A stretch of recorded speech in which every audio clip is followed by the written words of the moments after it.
രാക്കനവിലെ നിലാകവിതയോ നീ,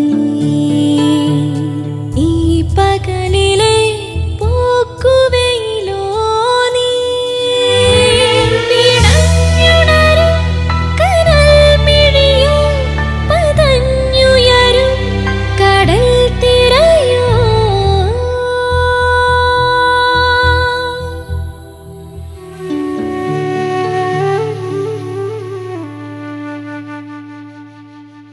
ശ്രുതി വീട്ടിൽ നിന്ന് പോയ കാര്യം സിറിലിനോട് ഫോണിൽ വിളിച്ചു പറയുന്ന ജയസുധ.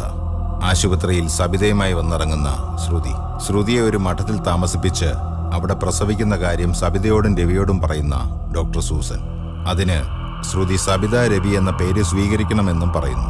കുഞ്ഞിനെ സബിതയ്ക്ക് കൊടുത്തു കഴിഞ്ഞാൽ എന്താണ് പ്രതിഫലം പ്രതീക്ഷിക്കുന്നത് എന്ന് ഡോക്ടർ സൂസന്റെ ചോദ്യത്തിന് തനിക്കൊരു പ്രതിഫലവും വേണ്ടെന്നും തന്റെ കുഞ്ഞ് രവിയേട്ടന്റെ വീട്ടിൽ സുരക്ഷിതമായി വളരണമെന്നാണ് തന്റെ ആഗ്രഹമെന്നും പറയുന്നു. ഇനി തുടർന്ന് കാണുക.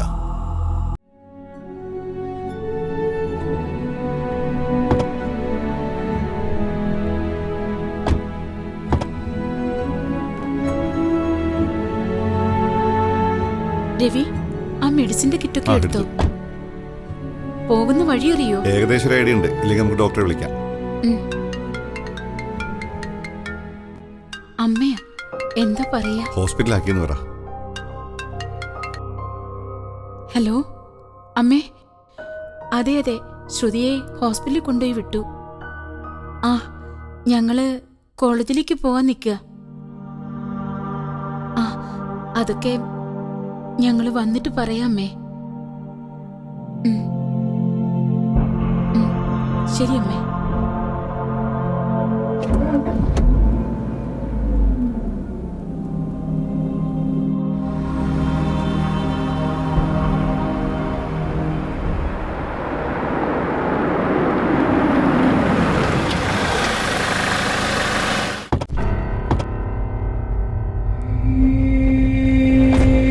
നീ ഒന്ന് വെയിറ്റ്, ഞാൻ വരാം. ഓക്കെ.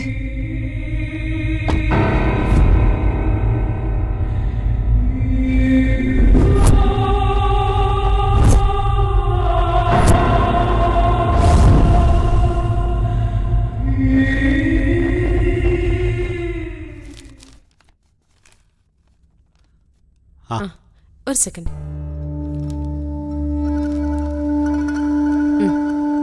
പൊയ്ക്കോളൂ, ഇനി 15-ന് വന്നാൽ മതി. ആ, വാസറല്ലേ, ഇരിക്കെ. മോർണിംഗ്. മോർണിംഗ്. എന്താ ഈ വഴിയൊക്കെ? അല്ല, എന്തു പറ്റി? ഐ സ്പെഷ്യലിസ്റ്റിനെ കാണാനൊരു വരവ്? എന്നാ പറയാനാ ഡോക്ടറെ, കണ്ണൊക്കെ അടിച്ചു പോയെന്നാ തോന്നുന്നത്. കണ്ടിട്ട് കുഴപ്പമൊന്നും തോന്നുന്നില്ലല്ലോ. ഓഹോ, നിങ്ങൾ ഡോക്ടർമാർ അങ്ങനെയല്ലേ പറയൂ. കണ്ണില്ലാതെ വന്നാലേ നിങ്ങൾക്ക് എന്നാ പ്രശ്നം? അതെ, കുറച്ച് ദിവസമായി കണ്ണിന് ഭയങ്കര ഇറിറ്റേഷനും. ഒരു ഡോക്ടറെ കാണിക്കണമെന്ന് വിചാരിക്കുക. കുറെ നാളെ തുടങ്ങിയിട്ടേ. അത് നിങ്ങൾ ഈ IT ജന്മങ്ങളുടെ ഒരു കുഴപ്പാ. നല്ല പ്രായം എത്തുന്നതിന് മുമ്പേ പഞ്ചേന്ദ്രിയങ്ങൾ അടിച്ചു പോകും. എപ്പോഴേ കമ്പ്യൂട്ടറിന് മുമ്പിലും ലാപ്ടോപ്പിന് മുമ്പിലും അല്ലേ, ബാക്കിയുള്ള സമയമാണെങ്കിൽ മൊബൈലിലും. പിന്നെങ്ങനെ ജീവിക്കണ്ടേ ഡോക്ടറെ? നിങ്ങളെ പോലെ കുഴലിൽ വെച്ച് നെഞ്ചിൽ നോക്കിയാൽ നമുക്ക് ജീവിക്കാൻ പറ്റുമോ? ഞാൻ ഡോക്ടർ ജെയിംസിനോട് പറഞ്ഞിട്ടുണ്ട്. Thank you. ഏതെങ്കിലും നഴ്സിനെ കൂടെ വേണോ? ആ, ഡോക്ടർ റൂമിലുണ്ടോ? ആ, ശരി, ഓക്കെ. സെറില് അങ്ങോട്ട് ചെന്നാൽ മതി, 2nd ഫ്ലോറില്. ആ, ഓക്കെ. ഡോക്ടർ സൂസൻ, ഞാൻ അന്ന് എൻ്റെ ഒരു ഫ്രണ്ടിന്റെ വീട്ടിൽ വെച്ച് സൂസനെ കണ്ടില്ലേ? അവിടെ ഒരു സുധി എന്ന് പറഞ്ഞൊരു കുട്ടിയെ നോക്കാൻ വേണ്ടി വന്നപ്പോൾ ആ കുട്ടിയുടെ ഡെലിവറി കഴിഞ്ഞോ? ആ കുട്ടി ഡിസ്ചാർജ് ആയി പോയല്ലോ. ഡിസ്ചാർജ് ആയോ? അതെ, ശ്രുതിയുടെ റിലേറ്റീവ്സ് ആരോ വന്നിരുന്നു. റിലേറ്റീവ്സോ? അതെ, ഹസ്ബൻഡും പിന്നെ മറ്റ് ബന്ധുക്കളായിരിക്കും. ഹസ്ബൻഡ് വന്നോ? ആ അതെ, നാട്ടിലേതോ ഹോസ്പിറ്റലിൽ നോക്കിക്കോളാന്ന് പറഞ്ഞാ കൊണ്ടുപോയത്. അതെവിടെയാണെന്ന് വല്ലതും ഡോക്ടർക്ക്? അതറിയില്ല, അവര് ഡിസ്ചാർജ് ചോദിച്ചു, ഞാൻ കൊടുത്തു. എവിടെയാണ് അഡ്മിറ്റ് ചെയ്യുന്നതെന്നൊന്നും പറഞ്ഞില്ല? അതൊന്നും ഞാൻ ചോദിച്ചില്ല. പിന്നെ ആ കുട്ടി ശരിക്കും ട്രാവൽ ചെയ്യാൻ പാടില്ലാത്തതാ, പറഞ്ഞാ കേക്കണ്ടേ. ഈ അവിടുത്തെ വീട്ടിലെ രവിയും അയാളുടെ വൈഫും അല്ലേ സുധി അഡ്മിറ്റ് ചെയ്തത്? അവരെ ഇവിടെ അഡ്മിറ്റ് ചെയ്തത്. അവര് പോയതിനു ശേഷമാണ് റിലേറ്റീവ്സ് വന്നത്. ഓ, എന്നാലും ചികിത്സിച്ച ഡോക്ടർക്ക്? ആ, ഞാനിപ്പോ വരാം. എന്നാലും നേരത്തെ ചികിത്സിച്ച ഡോക്ടർ അറിയാതെ പോവോ എവിടെയാ കൊണ്ടുപോയെന്ന്? അവർക്കെന്തോ ഇവിടുത്തെ ഫെസിലിറ്റീസ് അത്ര ഇഷ്ടപ്പെട്ടില്ലെന്ന് തോന്നുന്നു. പിന്നെ ഞാനൊന്നും ചോദിച്ചില്ല. അവരേത് സൂപ്പർ സ്പെഷ്യാലിറ്റി ഹോസ്പിറ്റലിൽ പോവാണെന്ന്. അത് ഈ സിറ്റി തന്നെയാണോ? ഇല്ല, ഔട്ട് ഓഫ് കേരള മറ്റോ. ഓ, എന്നാ ശരി, ഞാൻ അല്പം തിരക്കിലാണേ. ആ ഓക്കെ, കാര്യം.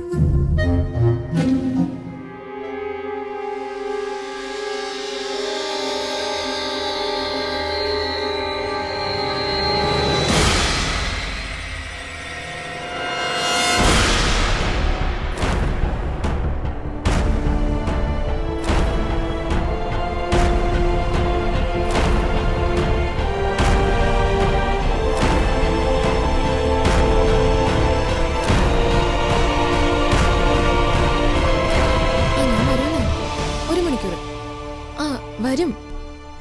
പിന്നെ വിളിക്കാം.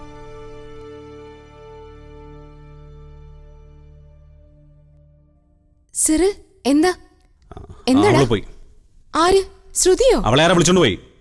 നീ എന്തൊക്കെയാ പറയുന്നത്? എനിക്ക് അവളെ ആരാ വിളിച്ചോണ്ട് പോയെന്ന്? നീ ടെൻഷൻ ആവാതെ. എന്താ സംഭവിച്ചേ? അവളെ ബന്ധുക്കളാരാ വന്നിട്ട് അവളെ വിളിച്ചോണ്ട് പോയെന്ന്? അത് നീ വണ്ടി കയറ്. നമ്മൾ അറിയാതെ ഏത് ബന്ധുക്കളാണ്? എനിക്കെങ്ങനെ അറിയാം? നീ വണ്ടി കയറ്, വണ്ടി കയറ്.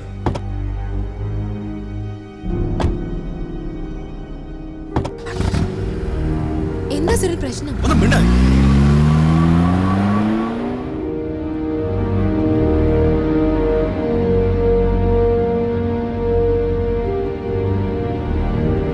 അവനാ അരുൺ തോമസാ.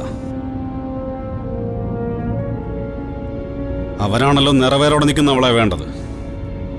അവനെ കൊണ്ടുപോകും. അവനല്ലാതെ ആരുമല്ലത്. എനിക്ക് എന്താ പ്രശ്നമൊന്നും മനസ്സിലാവുന്നില്ല സിറിൽ. എടി, ഇപ്പൊ പൊട്ടി മുളച്ചതുപോലെ ഇഷയ്ക്ക് എവിടുന്നാടി ഒരു ഭർത്താവും ബന്ധുക്കളൊക്കെ ഉണ്ടാവുന്നേ? ഡോക്ടർ പറഞ്ഞത് എപ്പോ? അവളെ പുറത്തെവിടെ കൊണ്ടുപോയി പ്രസവിപ്പിക്കാനാണെന്ന്. അവളുടെ എപ്പോ? ഇപ്പോ നമ്മൾ ചെല്ലുന്നതിന് തൊട്ട് മുമ്പേ ജയസുധ വിളിച്ച് പറഞ്ഞില്ലേ അവളെ ഹോസ്പിറ്റലിലോട്ട് കൊണ്ടുപോയെന്നുള്ള കാര്യം. അവിടുന്ന് അവളുടെ ആൾക്കാർ വന്ന് അവളെ കൊണ്ടുപോയെന്ന്. ചിലപ്പോ അങ്ങനെ ആയിരിക്കുമെങ്കിലോ? ചില ബന്ധങ്ങൾ നമ്മൾ അറിയാതെ കാണുമായിരിക്കും. ചിലപ്പോ വരെ ഭർത്താവും ഉണ്ടാവും. ഇനി അവര് പറയുന്ന പോലെ നീ എന്ത് പൊട്ടത്തരവാടി പറയുന്നത്? എടി, അവളുടെ വയറ്റിൽ കിടക്കുന്ന കൊച്ചിന്റെ തന്ത ആരാന്ന് എനിക്കും അറിയാം, നിനക്കും അറിയാം. ഒരു സംശയമില്ല. അവളെ ഇപ്പൊ കൊണ്ടുപോയി അവളുടെ കൊച്ചിന്റെ തന്ത ആരാന്നാ എനിക്കറിയേണ്ടത്. അതവനാ അരുൺ. ലോകത്ത് വേണ്ടാത്ത ഗർഭമെല്ലാം ചുമക്കാൻ നടക്കുന്നവൻ. അവന്റെ അമ്മച്ചി അറിയിക്കാതെ അവന്റെ ഒരു രഹസ്യ ബാന്ധവം കാണിച്ചു കൊടുക്കാൻ ഞാൻ. ചിലപ്പോ സുദീപ് എന്തെങ്കിലും കള്ളം പറഞ്ഞു മാറ്റിയതാണെങ്കിലോ? എനിക്ക് അങ്ങനെ തോന്നുന്നേ. ജയസുധ അറിയാതിരിക്കാനും നിന്റെ പ്രഷർ സഹിക്കാതെയും അവനൊരു പരിഹാരം കണ്ടുപിടിച്ചാണെങ്കിലോ? എടി പോത്തെ, നീ എന്തൊക്കെയായി പറയുന്നേ? അവളെ ഹോസ്പിറ്റലിൽ നിന്ന് കളഞ്ഞിട്ട് പോയത് അവനല്ല, അവന്റെ ചേട്ടനോ അയാളുടെ ഭാര്യയോ. വല്ലാത്ത കുരുക്കായി പോയത്.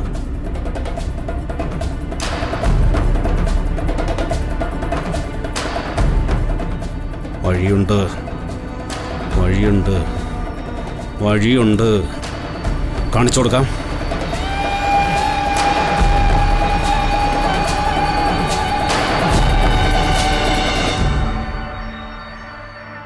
സൂസൻ ഡോക്ടർ, അവരിവിടെ എത്തിയിട്ടുണ്ട്. രജിസ്റ്റർ ചെയ്തു. ഫയലിന്റെ മുന്നിൽ വന്നിട്ടില്ല. ഞാൻ പറഞ്ഞ പോലെ ചെയ്തോളാം. മഠത്തിൽ സിസ്റ്ററിന്റെ അടുത്ത് എല്ലാം ഏർപ്പാട് ചെയ്തിട്ടുണ്ട്. റൂമും ഓക്കെയാണ്. ഈ പേഷ്യന്റിന്റെ മെഡിക്കൽ ഹിസ്റ്ററി എനിക്ക് അറിയാവുന്നതുകൊണ്ട് അവരെ ഹാൻഡിൽ ചെയ്യാൻ എളുപ്പമാണ്. പുതിയ സ്കാനിംഗ് റിപ്പോർട്ട് അവരുടെ കയ്യിൽ കൊടുത്തുവിട്ടിട്ടുണ്ടല്ലോ. ഞാൻ നോക്കിക്കൊള്ളാം ഡോക്ടർ. എനിക്കറിയാം ശ്രുതി അരവിന്ദ് അല്ല, സബിത രവിയാണെന്ന്. ഓക്കെ ഡോക്ടർ, ഞാൻ ഹാൻഡിൽ ചെയ്തോളാം. ഓക്കെ. സബിത രവി പുറത്തുണ്ടോ? ഉണ്ട് മാഡം. അവരോടൊന്ന് വരാൻ പറയൂ. സബിത രവി,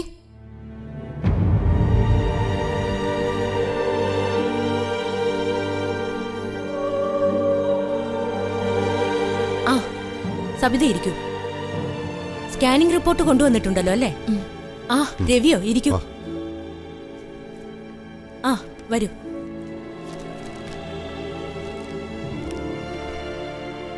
കാര്യങ്ങളൊക്കെ സൂസൻ ഡോക്ടർ പറഞ്ഞിട്ടുണ്ട്. 2 മാസത്തേക്ക് മഠത്തില് റൂം ബുക്ക് ചെയ്തിട്ടുണ്ട്. മഠത്തില് സേഫ് ആയിരിക്കും. അവിടെ ആവുമ്പോ വിസിറ്റേഴ്സ് ഒന്നും ഉണ്ടാവില്ല. പുറത്തുനിന്ന് ആരും വരാനുമില്ല ഡോക്ടർ. നിങ്ങൾ ആരെങ്കിലും ഒരാൾക്ക് ഇവിടെ നിൽക്കാം. ഇല്ല, ഡോക്ടർക്ക് കാര്യങ്ങളൊക്കെ അറിയാലോ. ഞങ്ങൾക്ക് വീട്ടിൽ നിന്ന് മാറി നിൽക്കാൻ അങ്ങനെ പറ്റില്ല. ഓക്കെ, ഇവിടെ അതിന്റെ ആവശ്യമൊന്നുമില്ല. ഇടയ്ക്ക് ഇവിടെ വന്ന് നോക്കിയാ മതി. ഡെലിവറിക്ക് എന്തായാലും 1.5 മാസം ഉണ്ടല്ലോ. എന്തെങ്കിലും ആവശ്യമുണ്ടെങ്കിൽ ഞങ്ങൾ വിളിച്ചോളാം. എപ്പോൾ വിളിച്ചാലും വരാം ഡോക്ടർ. ഞങ്ങൾക്ക് അവിടുന്ന് 2 മണിക്കൂർ ഡ്രൈവിന്റെ ദൂരമുള്ളൂ. വേറൊരു മൊബൈൽ നമ്പർ കൂടി തന്നേക്കാം. എന്തെങ്കിലും ഉണ്ടെങ്കിൽ ഉടൻ ആ നമ്പറിൽ വിളിച്ചാൽ മതി. ഫയലിൽ കാണുന്ന നമ്പറല്ലേ? എന്തെങ്കിലും ആവശ്യമുണ്ടെങ്കിൽ വിളിപ്പിച്ചോളാം. സിസ്റ്റർ, ഡോക്ടർ സെലിനോടൊന്ന് വരാൻ പറയൂ. സെലിനാണ് ചാർജ്. അവര് നോക്കിക്കോളൂ ഇവിടുത്തെ കാര്യങ്ങള്.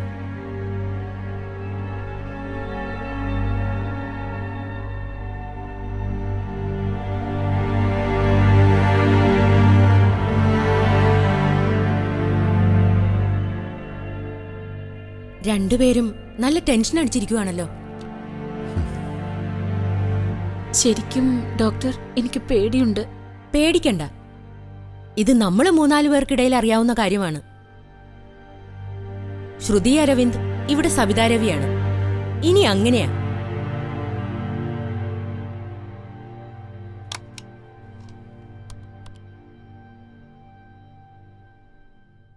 ആ മാഡം, ഞാൻ സബിതാ രവിയെ അങ്ങോട്ട് അയക്കാം. ശരി, ഓക്കെ.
വരൂ.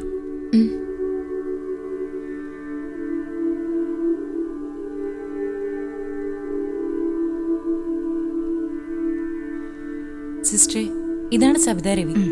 വരൂ.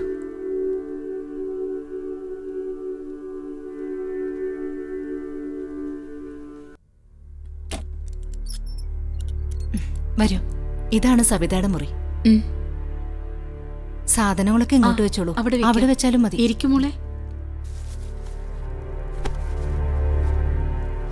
ഇരിക്കുമോളെ.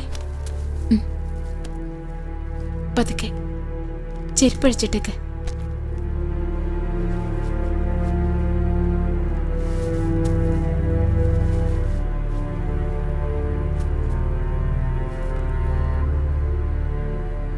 ആരോരുമില്ലാതെ ഈ ഹോസ്പിറ്റലിൽ കൊണ്ട് തള്ളിയിട്ട് പോവാന്ന് നീ കരുതരുത്. എല്ലാം നിനക്കറിയാവുന്നതല്ലേ ഞങ്ങളുടെ അവസ്ഥ. ഇങ്ങനെയൊന്നുമല്ല ഞങ്ങള് നിന്റെ പ്രസവം മനസ്സിൽ കരുതിയിരുന്നത്. കൂടെ നിന്ന് നിന്റെ കാര്യങ്ങൾ ചെയ്യാവുന്ന ഒരു ഹോസ്പിറ്റലിൽ അവിടെ നിന്നെ അഡ്മിറ്റ് ചെയ്യാവുന്ന കരുതിയത്.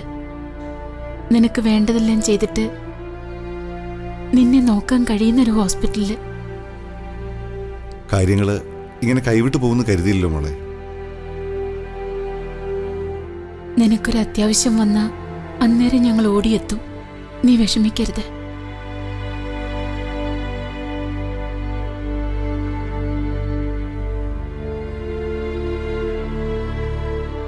വേണ്ടാത്തതൊന്നും ആലോചിച്ച് മനസ്സിലിട്ട് ഓരോന്ന് വരുത്തി വെക്കരുത് കേട്ടോ.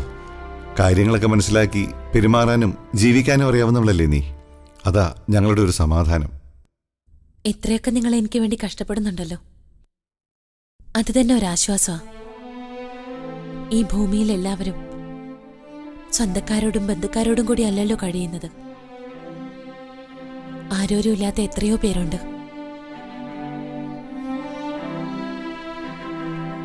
തളർന്നു വീണാൽ ഓടിയെത്താൻ എനിക്കാരും ഇല്ലെന്നല്ലേ ഉള്ളൂ.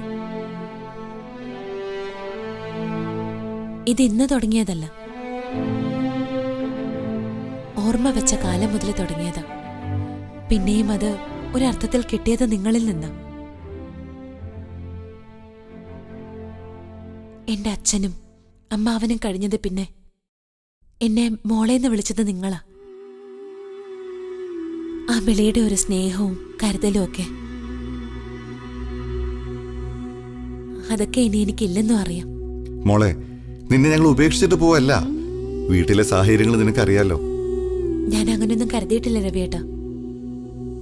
നിങ്ങൾ പോയിക്കോ. കാര്യങ്ങളൊക്കെ എനിക്കും അറിയാം. ആരുമില്ലാത്തവർക്ക് ആരെങ്കിലുമൊക്കെ കാണുമല്ലോ. മോളെ, നീ ഇവിടെ സേഫാണ്. സിസ്റ്റർമാരും കന്യാസ്ത്രീകളും ഒക്കെയും നല്ല കെയറിംഗ് ആണ്. പിന്നെ തൊട്ടടുത്തല്ലേ ഹോസ്പിറ്റലും. ഡോക്ടർ പ്രത്യേകം നിന്നെ ശ്രദ്ധിക്കും. പേടിക്കണ്ട നീ. സത്യം പറയാലോ സബിതേച്ചി, മനസ്സിനിപ്പോ ഒരു വിങ്ങല, ഒരു പേടിയാ. കരുതി വെച്ചിരുന്ന ധൈര്യമൊക്കെ ചോർന്നു പോകുന്നത് പോലെ. ആരൊക്കെ ഉണ്ടെങ്കിലും നിങ്ങളില്ലല്ലോ സബിതേച്ചി എൻ്റെ അടുത്ത്. ഞാൻ ഒറ്റയ്ക്കായി പോയില്ലേ.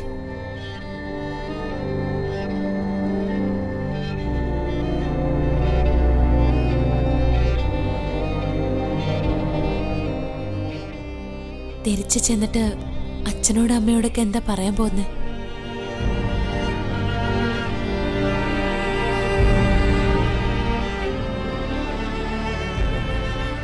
നിന്നെ ഹോസ്പിറ്റലാക്കിയെന്നും പിന്നെ ബന്ധുക്കൾ എന്നെ ഉപേക്ഷിച്ചു എന്ന് പറഞ്ഞാൽ മതി.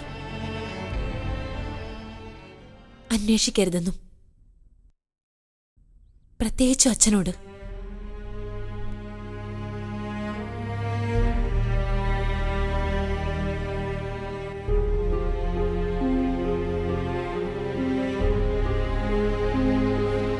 സബിത, ചെറിയ ചൂടുവെള്ളത്തിൽ കുളിക്കണം. പ്രയറിനുള്ള സമയാവുക. അത് കഴിഞ്ഞ് മെഡിസിൻസ് സ്റ്റാർട്ട് ചെയ്യണം കേട്ടോ.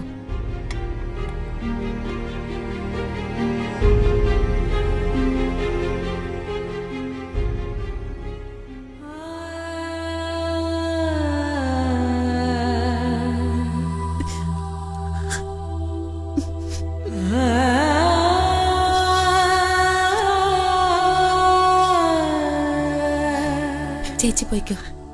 രവിയേട്ടാ, ചേച്ചിയെ കൊണ്ടുപോ. ചെല്ല്. എനിക്കിവിടെ ഒരു വിഷമവും ഇല്ല. നിങ്ങൾ പോയിക്കോ. ശരി മോളെ. എന്നാ ശരി, ചെല്ല്. പോയിക്കോ ചേച്ചി. രവിയേട്ടാ, ചെല്ല്.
ഈ ഡെന്നീസിനൊരു കാര്യം ഏൽപ്പിച്ചിട്ട് പിന്നെ അവനെ കാണുന്ന പോലും ഇല്ലല്ലോ. അമ്മച്ചിക്ക് അവന്റെ കുടുംബക്കാരൊക്കെ നന്നായിട്ടറിയോ? അതെന്താടാ നീ അങ്ങനെ ചോദിച്ചേ? ഏയ്, എനിക്കെന്തോ ഒരു ഓർമ്മയും കിട്ടില്ല അവരൊന്നും. നമ്മൾ അവനുമായിട്ട് ഇത്ര അടുത്ത സ്ഥിതിക്ക് ഒന്ന് പോയി കാണണ്ടേ അവരൊക്കെ? ഞാനും അതൊന്നും നിന്നോട് പറയാനിരിക്കായിരുന്നു കേട്ടാ. അങ്ങനെങ്കിൽ നമുക്ക് സിറിലിനെയും കുട്ടി. സിറില അല്ല, ഡെന്നീസ്. സിറില് എൻ്റെ വേറൊരു ഫ്രണ്ടാ. നമുക്ക് എല്ലാവർക്കും കൂടെ പോയിട്ട് അവരെ ഒന്ന് കണ്ടാലോ? അത് നന്നായി മോനെ. അവർക്കും വർഷങ്ങൾക്ക് ശേഷം നമ്മളെ കാണുന്നത് വലിയ സന്തോഷായിരിക്കും. പിന്നെ അവന്റെ വല്യ പാപ്പനെന്തോ സുഖമില്ലാതെ മറ്റോ കിടക്കല്ലേ, ക്യാൻസറോ മറ്റാണേ. ഓ, അങ്ങനെ ഉണ്ടല്ലേ? എന്നാ പിന്നെ പോണം. ഞാൻ നേരത്തെ കരുതിയതാ, പക്ഷെ ടൈം കിട്ടില്ല. ഇനിയിപ്പോ നമുക്ക് അവനെയും കൂട്ടി അങ്ങോട്ട് പോവാം. ആ അത് മതി. അതാവുമ്പോ അവനും സന്തോഷാവുമല്ലോ.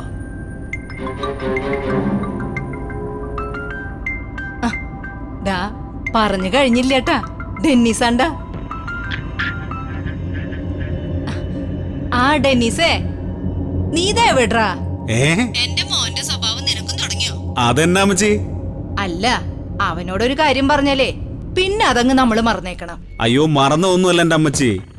ഞാൻ ആ കാര്യങ്ങളൊക്കെ നീക്കിക്കൊണ്ടിരിക്കുകയല്ലേ. എല്ലാം ശരിയാവും. അമ്മച്ചി എവിടാ ഇപ്പോ? ഞാനും അരുണും കൂടി പള്ളി വരുന്നു പോവാണേ. ഏത് പള്ളിയിലാ അമ്മച്ചി? പൂവത്തുശ്ശേരി പള്ളിയില്. ഞാനും ഒന്ന് പള്ളിയിലേക്ക് ഇറങ്ങിയ വഴിയാ. ഒന്ന് കൊരട്ടിമുത്തിയെ കാണണം.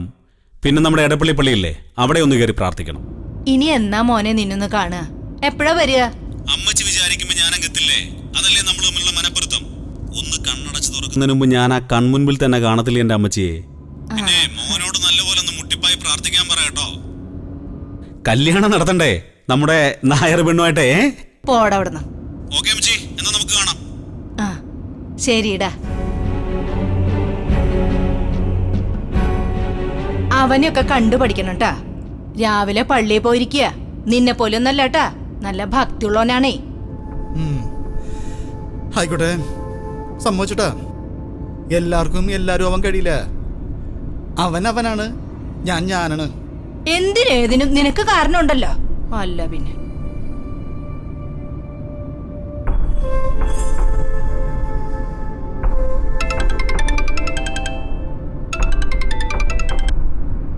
ഞാൻ ഡ്രൈവിംഗിലടാ, അങ്ങോട്ട് തിരിച്ചു വിളിക്കാം.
Yeah.